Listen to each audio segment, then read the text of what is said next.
Assalamualaikum. Eh,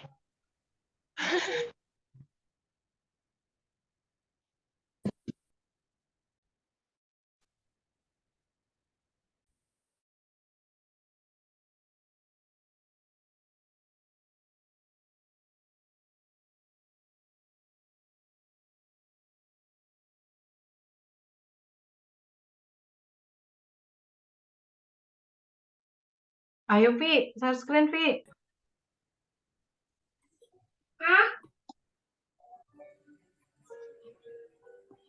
ah, kenapa ibu yang share screen?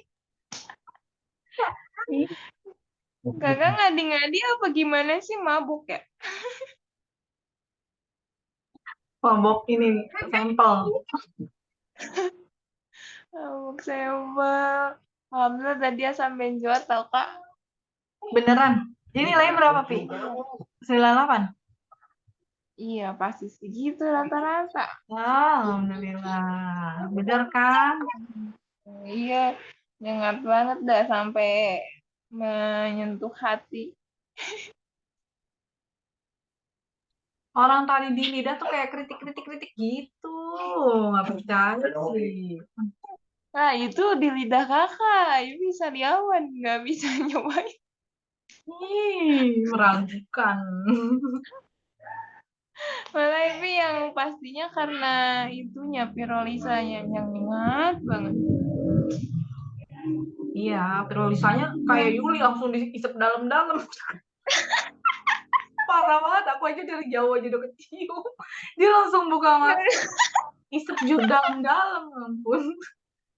Tapi dari situ Kak Kayu langsung ngapa optimis, wah sepertinya itu asam benjoat pemirsa. Ya udah ayo, Pi, sunscreen, Pi. Apa nih ya? Nah kenapa jadi ini kakak? Aku yang Ini ngomong. dari apa ini?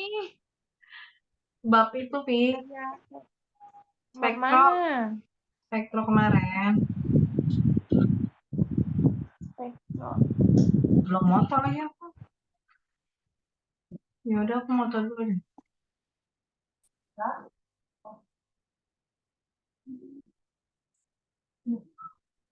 Iya.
Mulai aja yuk. Bismillahirrahmanirrahim. Assalamualaikum warahmatullahi wabarakatuh. Apa? Nggak ada persiapan sama sekali nih. Jadi perhitungannya yang pertama itu kemarin kan kata Bu Fitri kan yang spektro kan ya, itu yang keluar. Mau bahas ini dulu, apa mau soal kita yang kemarin? eh Hampir sama sih ya. Cuman kalau yang ini lebih kayak ada alurnya gitu kan, lebih komplit. Kalau yang kemarin dia cuman kayak udah jadi soalnya, kita tinggal jawab. Mungkin ini dulu kali ya sebentar, habis itu baru yang langsung ke soal inti. Iya dari sini aja dulu. Jadi yang pertama itu eh, tujuan praktikum spektrofotometri UV-Vis. Jadi tujuan itu menentukan kadar kan, karena dia termasuk uji kualitatif dan juga uji kuantitatif. Jadi spektro itu bisa buat menentukan sampelnya apa dan juga kadarnya itu apa.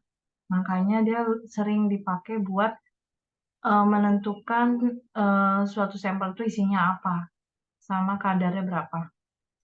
Terus yang kedua, jadi dia itu dibandingkan, misalnya kita punya sampel, sampel A, dibandingkan dengan larutan induk atau larutan BPFI namanya ya.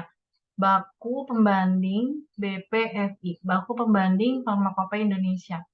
Ini kan, timbang vitamin C BPFI, baku pembanding Farmakopeia Indonesia. Artinya dia itu emang kadarnya itu udah diketahui, ya kan? Jadi ini seolah-olah kita belum tahu, tapi sebenarnya dia sudah tertera di kemasannya itu kadarnya itu berapa gitu kan, berapa ppm atau berapa persen B per D biasanya. Nah, dari situ diencerin, kita bikin larutan baku induk itu 1000 miligram per liter atau ppm. ppm itu part per million kan, berarti 1/1 juta. Terus karena dia udah miligram per liter, berarti ya udah 1000 ini udah nggak usah diapa-apain. Kecuali bedanya kalau misalnya nanti dia bukan miligram per liter ya, kita harus konversiin dulu satuannya. Tapi kayaknya sih udah ya, kita nggak usah rubah ke ppm lagi. Terus selanjutnya timbang vitamin C ya, BPFI sebanyak kan tadinya nggak, awalnya nggak dikasih tahu kan berapa miligram, terus dilarutkannya berapa mililiter. Nah ini angka 100-nya itu, nah dari mana ya? Udah dikasih tahu belum sih kemarin? Oh ini kayaknya sih udah ini mah ya, udah dikasih tahu 100 miligram dari prosedur kerja. Jadi 100 miligram dilarutkan dalam labu ukur 100 mililiter. Terus dibikin dari standar. Emang kita kan kalau cek di spektro itu kita selalu bikin konsentrasinya itu berseri. Seri itu artinya 10, 20, 30, 40, 50. Artinya bukan hanya satu konsentrasi. Artinya lebih dari satu konsentrasi. Itu namanya larutan seri. Itu yang sering kita kalau baca jurnal, membuat larutan seri. Ya, itu artinya dia kayak 10, 20 secara berurutan konsentrasinya. Terus rumus yang pertama di sini itu ada,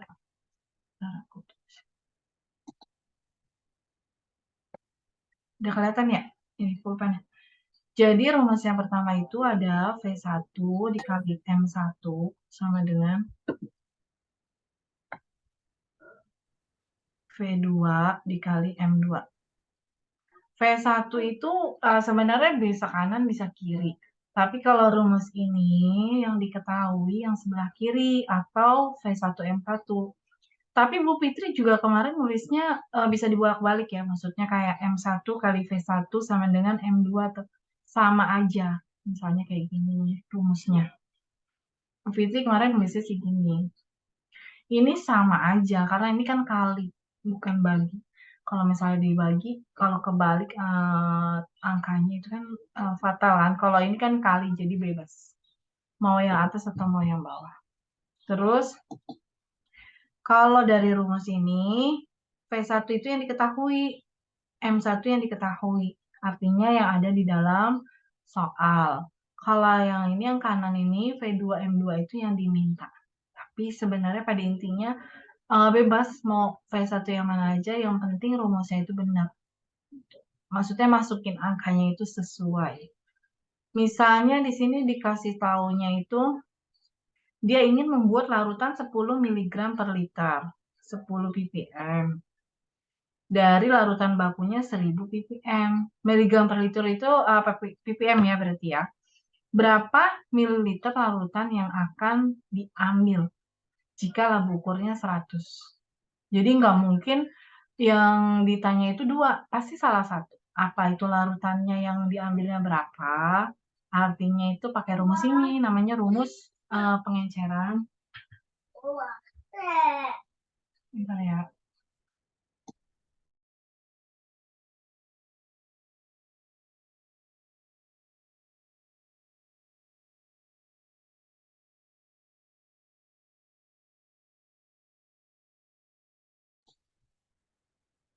Jadi nggak mungkin misalnya ditanyanya itu dua-duanya nggak.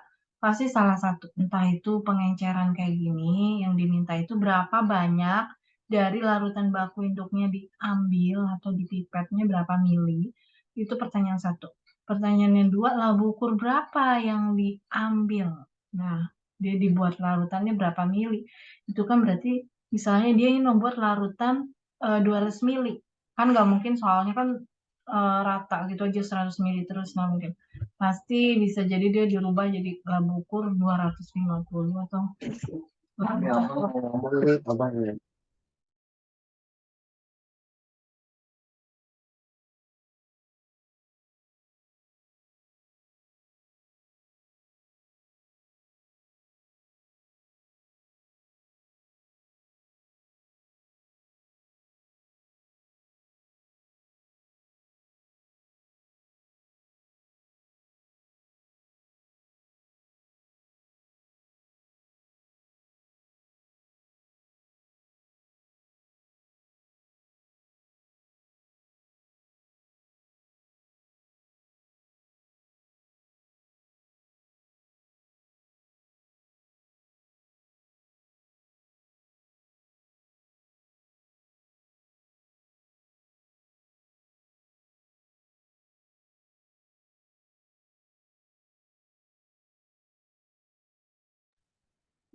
jadi kalau misalnya yang ditanya itu apa volume, berarti kan kita masukin aja. Misalnya itu V1 kali M1 sama dengan V2 kali M2. Jadi yang ditanya itu kan misalnya kita ingin membuat larutan 100 mili. Berapa ppm? Berarti kan 10 ppm. 10 ppm ya di sini ya. Sama dengan dari berapa yang diambil dikali 1000 ppm. Ini rumusnya sederhana, tapi kalau kita salah masukinnya, ya jadi susah. Terus V2-nya berarti kan 100 dikali 10 dibagi 1000 sama dengan 1 mili. Nah, jadi jawabannya yang ini 1 mili dari rumus ini. Terus yang kedua sama aja ya. Ini kan yang dibikin itu dia larutannya 20 ppm. Ini 20 ppm dari larutan baku induknya 1000. Berapa mili yang diambil jika laba ukurnya 100? Laba ukur 100 dari mana? Ya karena dari sini, dari soalnya, dari diketahuinya. Itu laba ukur apa yang dipakai. Berarti kan dilarutkannya berapa mili. Ini angkanya 2, sama kayak tadi dimasukin aja. Ini 3. Berarti kan kalau 3, 30 kali 100, jadi 3.000 bagi 1.000. Jadi 3. Ini 4, 5. Jadi ini Bu, Ibu, sama aja. Oh, setengahnya dari mana, Bu? apanya? Setengahnya. Setengah yang mana ya? Ini Setengah enggak. dikali V2 1000 itu ppm. Mi kayaknya Mi, bukan setengah Mi. Oh, itu Oh, itu V2. salah lihat. Oh, iya, itu Maaf, V2 maaf. nih. Itu tulisannya jelek nih, jadi V1, ulang ya. 1 M1, V2, M2. V1-nya yang larutan yang mau kita bikin, misalnya 100 mili, dikali misalnya yang B ya, 20 ppm. Sama dengan V2 ini nih, bukan setengah. Dikali 1000 ppm dari larutan baku induk. Jadi V2-nya sama dengan 100 dikali 20 dibagi 1000. Jadi jawabannya 2 mili. Kayaknya nih gampang sih ya, insya Allah kita nggak akan hitung. Itu yang B. Terus ada yang ditanyain nggak? Enggak, kita lanjut. Lanjut ya, berarti ya. Terus yang bawahnya, ini tabel pengamatan. Ini panjang gelombang vitamin C itu kemarin 265. Ini dikasih tahu sama Pak Bayunya. Mungkin kita bisa lihat dari literasi dari farmakope. Jadi panjang gelombang untuk menentukan kadar vitamin C itu berapa. Itu bisa. Kalau misalnya kita nggak punya farmakope, kita bisa pakai elektronik. Ya, elektronik efkemkes.co.id. Itu bisa. Di panjang gelombang berapa untuk menentukan kadar vitamin C. Nah, kenapa disebut dia itu panjang gelombang maksimal? Kayaknya berulang-ulang ya.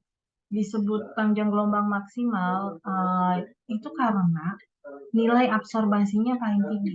Jadi misalnya kita mengukur sampel vitamin C, nanti di situ kelihatan absorbansinya sekian, sekian, sekian gitu kan. Terus di panjang gelombang yang paling tinggi absorbansinya tuh di sini berarti dia panjang gelombang itu yang kita pakai. Gitu deh.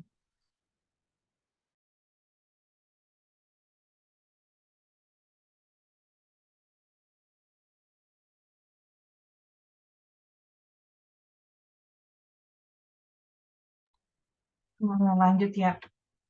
Terus selanjutnya, nih kan kemarin kita ada soal kan, absorbansi. Ini sebenarnya soal yang udah kita ulang-ulang ketika fisikanya Pak Jun, kimia farmasinya Bu Ika, terus Bu Farida zaman dulu, terus Bu Fitri juga. Jadi memang ini udah kayak mirip-mirip gitu, kayak order reaksi 0, order reaksi 1.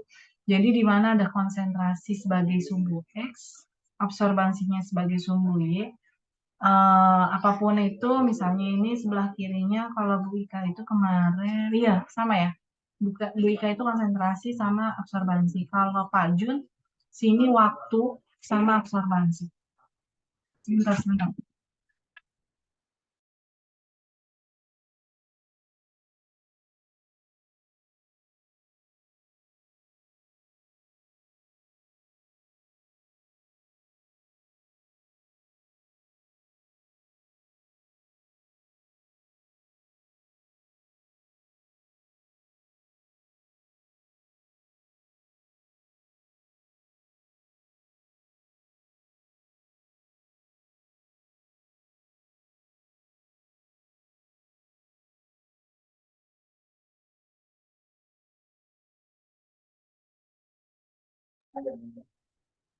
Sorry ya, tadi anak aku nelfon.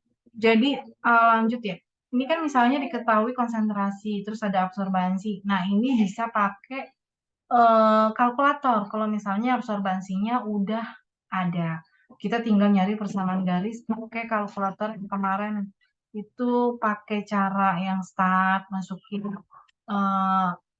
X, sumbu Y, terus cari persamaan regresinya, cari nilai A, nilai B. Jadi sama rumusnya, yaitu rumusnya Y sama dengan BX plus A. Jadi kita udah umum ya kayak gini, kayaknya semuanya hampir udah bisa ya. Atau ada yang masih belum bisa? Kayaknya sih menurut aku sih udah dikasih tahu persamaan garisnya. Jadi udah kayak gini gitu udah jadi. Udah ada konsentrasi, udah ada absorbansi, ada persamaan garis. Terus kemudian kalau kurva kayak gini disebut kurva apa? Misalnya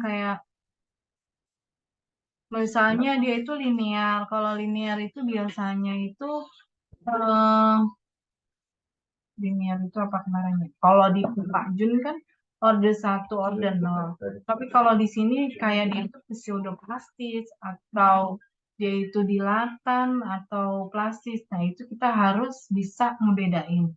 Yaitu dari bentuk kurvanya aja. Kalau misalnya kurvanya melengkung, berarti itu kita apa? Nah, nanti mungkin lebih baca-baca lagi deh. Itu di materi Pak Jun. Karena sebenarnya relate banget. Maksudnya nyambung antara fisika dasar kita sama fisika praktikum tuh nyambung. Terus selanjutnya, nah ini berulang-ulang. Ada sampel, ada absorbansi, terus sudah dikasih tahu BX plus A. Ini kan rumus yang kemarin kita pakai kan, Y sama dengan BX plus A. Pasti masih ingat kan yang kimia farmasi. Terus, jadi ibaratnya itu ada konsentrasi, ada absorbansi, ada persamaan garis. Kita tinggal menghitung berapa kadar konsentrasinya. Tapi Bu Fitri ngomong, sebenarnya dari satu soal ini bisa 5 pertanyaan. Atau 3-5 pertanyaan. Berapa lah Bu ukurnya yang dipakai, konsentrasi berapa, terus kadarnya berapa, gitu kan. Jadi, poinnya itu besar untuk soal ini. Karena ada berapa soal. Terus di sini aku nulisnya Y sama dengan AX plus B. Ini kayaknya salah. Harusnya BX plus A. Ini nanti direvisi. Terus selanjutnya tinggal ngitung kadar. Lanjut ngitung kadar aja.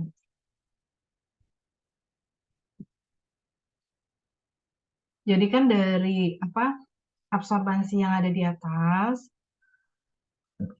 kita udah dikasih persamaan garisnya. Dari persamaan garis ini,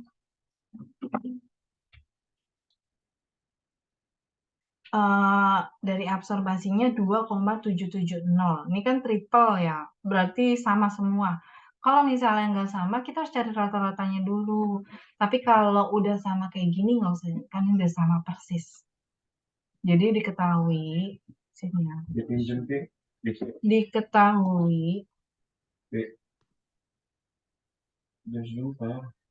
Diketahui absorbansi itu adalah nilai Y ya. Ini absorbansi sama dengan Y. Sama dengan 2,770. Terus ada persamaan garisnya ini. Kita mencari itu konsentrasi atau nilai X-nya itu berapa. Nilai X setelah dikasih tahu, kita baru bisa cari kadar. Terus di persamaan garis C, kita tinggal masukin aja. Y sama dengan 0,0475. Ini pasti dikasih tahu. Tapi kalau misalnya pun pahit-pahit yang nggak dikasih tahu, ya kita harus menghitung pakai kalkulator. Y-nya kita masukin 2,770, 0,0475 X, ditambah 0,6352. Ini tinggal mencari X-nya kayak biasa ya, yang kanan pindah ke kiri jadi negatif. Yang ini tetap. Jadi yang pindah yang ini aja. Yang ini pindah ke sini, ke ruas kiri. Jadi negatif. Jadi di sini nilai X, langsung aja ya? Apa? Coba deh nanti gimana. Sama dengan 2,770 dikurang 0,6352. Nilai X sama dengan dibagi. Hasilnya itu 2,1348. Di bawah ada ya. dibagi 0,0475. Jadi kita dapat nilai X-nya itu 44,94. Ini belum persen ya, karena ini masih konsen. Sebenarnya aku minum dulu ya. Tadi gadoin itu.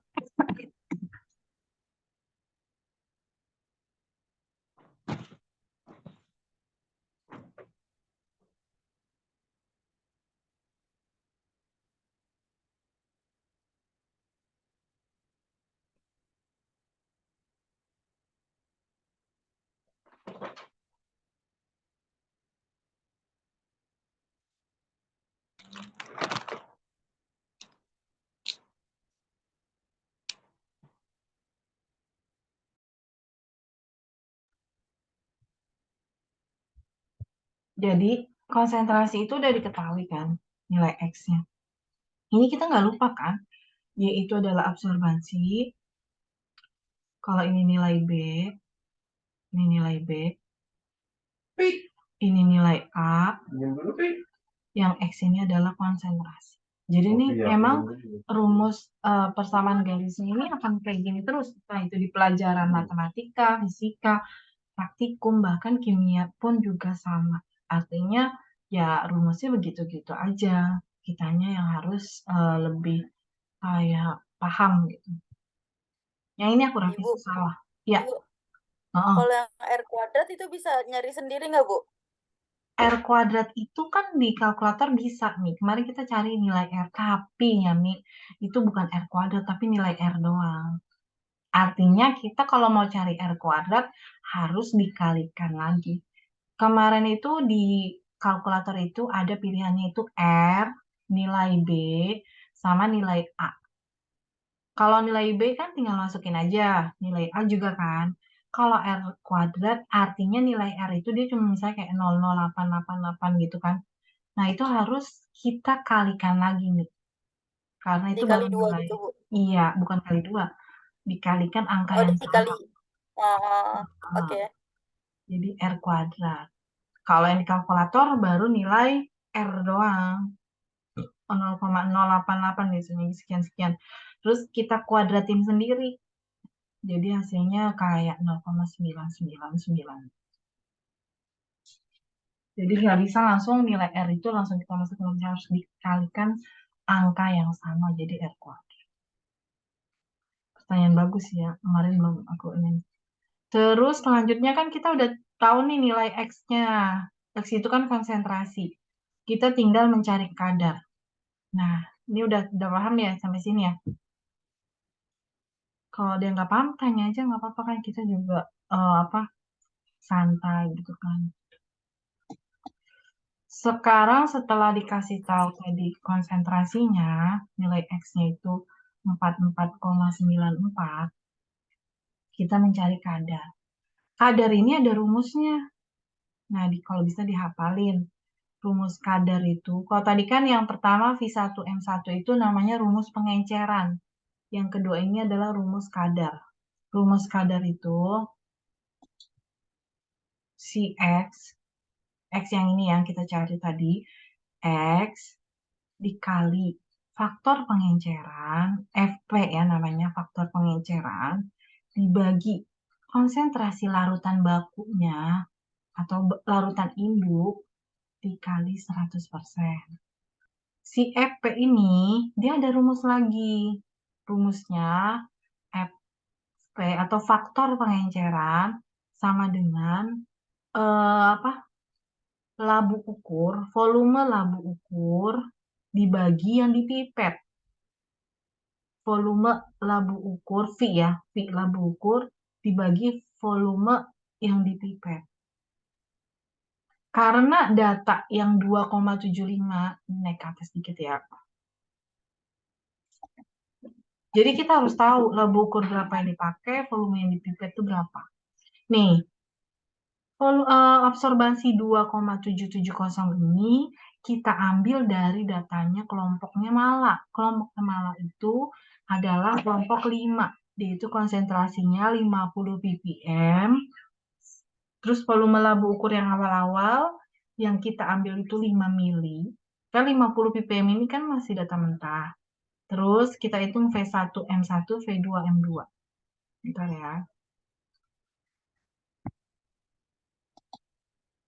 Jadi untuk mengetahui faktor pengenceran ini, kita harus tahu labu ukur yang kita ambil, yang kita pakai 100 mili, ya kan? Volume yang dipipet berapa? Kalau 50 ppm, berarti yang dipipet itu 5 mili. Nah, ini faktor pengenceran. Mau langsung dibagi di sini, FP sama dengan boleh, atau langsung dimasukin dalam rumus juga boleh. Yang penting benar. Kita langsung aja di rumus ya. X-nya itu 44,94 dikali 100 dibagi 5. Ini faktor pengenceran dibagi konsentrasi bakunya tadi 1000. Yang awal-awal ppm itu larutan ini. Kali 100%. Dikali 100%. Nah, itu hasilnya nanti keluarnya 89,88. Jadi selesaiin dulu yang atas ini dikali sini. 100 bagi 5 kan 2. 44,94 kali 2 dibagi 1000 kali 100. Hasilnya ini 89,88%. Nah, persennya ini persen B per B. Jadi gram per gram. Ya, benar nggak sih? Satuannya coba dimasukin. Ini mili, coret. Ini dia itu miligram per mililiter. Terus 44,9 ini konsentrasi itu biasanya ppm juga dia. Miligram per mililiter. Kayaknya B per B deh. Jadi hasilnya ini persen B per B. Tapi nanti aku periksa lagi deh ya. Biasanya kalau persen memang dia selalu B per B. Tapi bisa jadi bukan. Nanti butuh waktu cross check. Sampai sini ada yang mau ditanyain nggak? Nggak apa-apa nanya aja kalau misalnya kamu belum paham. Terus daripada malu nanti pas ulangan. Jadi Bu, ulangan. Ibu, Oh, yang 50 ppm itu hmm. kenapa ambilnya yang 100/5, Bu? Jadi kalau 50 ppm kita masukin ke rumus pengenceran. Ya, kan kita itu pengen volumenya 100 ml labu ukur dikali 50 ppm. Berapa volume yang diambil kali 1000 dari 1000 larutan baku. Jadi V2 sama dengan 100 kali 50 dibagi 1000. Enggak, bukan Bu. Kenapa yang dipilih yang konsentrasi itu? Oh, itu suka-suka dosennya kayaknya. Oh, jadi itu ntar ada di soalnya. Pasti dikasih tahu soalnya. Nanti habis ini kita ke soalnya, jadi nggak kaget. Kenapa kemarin Pak Bayu minta kelompoknya malah? Ya mungkin suka-suka dosennya mau yang dihitung absorbansinya yang berapa ppm, atau kemarin kan dihitung absorbansinya itu kayak nilainya kan beda-beda kan. Nilainya yang beda-beda itu mungkin yang mendekati benar gitu feeling aku. Nih, ya kan ini kan ada kita menghitungkan dari tiap kelompok bikin terus dihitung absorbansinya. Bagi dosennya mungkin yang mendekati benar adalah si 50 ppm. Ya hasilnya kayak nggak aneh gitu. Jadi yang dipakai. Jadi itu nanti ada di soal gitu ya, Bu, dimintanya Iya. konsentrasi berapa? Jadi ada di soal. Misalnya ada habis ini kita bahas soal. Terus kalau ini udah ngerti kali ya kadar-kadar. Karena soalnya juga sebenarnya kayak gini juga, cuman kalau ini kan ada urutannya gitu. Jadi kita tahu runut. Terus yang ini teori. Ini teori dibaca aja kalau teori dibaca, dipahamin, diresapin. Terus oh iya, jadi ulangannya tuh katanya pakai HP. Bener gak sih? Ada yang udah denger belum? Jadi pakai Google Form. Terus nggak bisa nyontek tetap karena kalau misalnya kita nyari lain kan ketutup Google Form. Jadi tuh malah nggak bisa dibuka lagi. Tapi sebenarnya bener nggak sih kayak gitu? Kalau kita buka Google Form, terus kita nyari jawaban pakai HP gitu, ketutup nggak sih? Aku sih yang pas kemarin enggak, Bu. Enggak kan Enggak ya bisa ketutup ya? sih. Kayak Heeh. yang Pajun ya, ya kan? Iya, enggak ketutup sih. Ya itu nggak tahu beneran emang udah di setting begitu nih atau eh, atau kayak biar kita nggak nyontek gitu. Tapi tetap datang ke kampus, cuman emang kita pakai Tapi tetap PG nggak, Bu? Hah? Tetap PG PG, nggak? tetap PG. Kalau Google Form rata-rata PG. Karena mungkin mereka kalau kita udah di Google Form tuh udah langsung kelihatan nilainya gitu, udah nggak perlu koreksi-koreksi lagi kayaknya sih. Lebih simple. Tuh ya, berarti Berarti ada kemungkinan soalnya beda-beda ya, Bu? Nomor 1 siapa beda, nomor 2 beda. Iya iya, nggak sih? Apa sama? pasti itu kayaknya diacak gitu lah, Yul. Kalau sama persis kayaknya nomor sama angkanya pasti sama, cuman kayak beda misalnya di Yuli nomor 1, di aku nomor 5 gitu kali. Karena itu kan pakai Google Form ya. Diacak itu bisa kan? Ada kayak mode acak gitu. Terus langsung ketahuan nilainya nggak sih kalau Google Form biasanya? Lihat skor Anda gitu biasanya ada. Terus Anak apalagi? SD ada, Bu. Kalau anak SD skornya. Ada Kalau kan kita ya? enggak ada, Bu. Oh, Ada. ada kali kalau kita penasaran nanya. Karena kan langsung terinput ke email dosennya. Terus habis itu nih kalau panjang gelombang ingetin aja, misalnya ditanya ada nilai absorbansi sekian, ditanya panjang gelombang maksimum. Ya udah makanya yang absorbansinya paling tinggi itu panjang gelombang maksimum.